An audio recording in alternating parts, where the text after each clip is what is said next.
अदालत लाहौर ने 9 मई के GOR गेट हमला केस का फैसला सुना दिया। डॉक्टर यास्मीन राशिद, उमर सरफराज चीमा, एजाज चौधरी, महमूद रशीद को 10 साल कैद की सजा, 5 लाख रुपए जुर्माना भी अदा करने का हुक्म। अदालत ने शाह महमूद कुरैशी को मुकदमे से बरी कर दिया। अदालत का इश्तिहारी करार दिए गए 4 मुल्जिमान को गिरफ्तार करके पेश करने का हुक्म। इंसदादे दहशतगर्दी अदालत के जज मंजर अली गिल ने फैसला पढ़कर सुनाया। दौरान ट्रायल डॉक्टर यास्मीन राशिद समेत 21 मुल्जिमान के हतमी बयानात कलमबंद किए गए।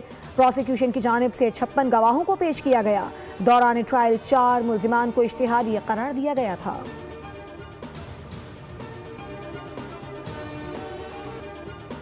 पाकिस्तान पहलगाम हमले में मुलव्विस नहीं था। पाकिस्तान ने गैर जानिबदार और शफाफ तहकीकात का मुतालिबा किया, लेकिन भारत ने ऑपरेशन सिंदूर के तहत पाकिस्तान की हुदूद में ताकत का इस्तेमाल किया, जो अक़वाम मुत्तहिदा के चार्टर के खिलाफ है।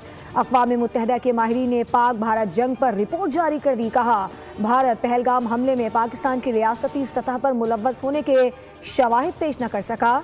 दहशतगर्दी के नाम पर एक तरफा फौजी ताकत इस्तेमाल करने का कोई हक तस्लीम शुदा नहीं। भारतीय हमलों में शहरी इलाके निशाना बने, मसाजिद मुतासिर हुई, मुतादिद शहरी शहीद और जख्मी हुए।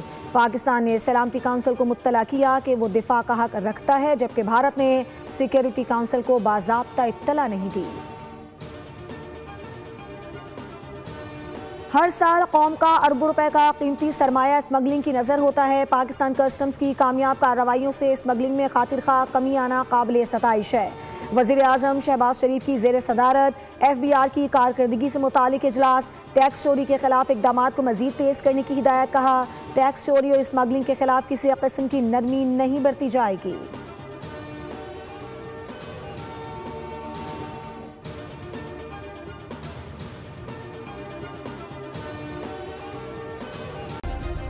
सब्सक्राइब करें और बेल दबाएं ताकि कोई खबर रह न जाए।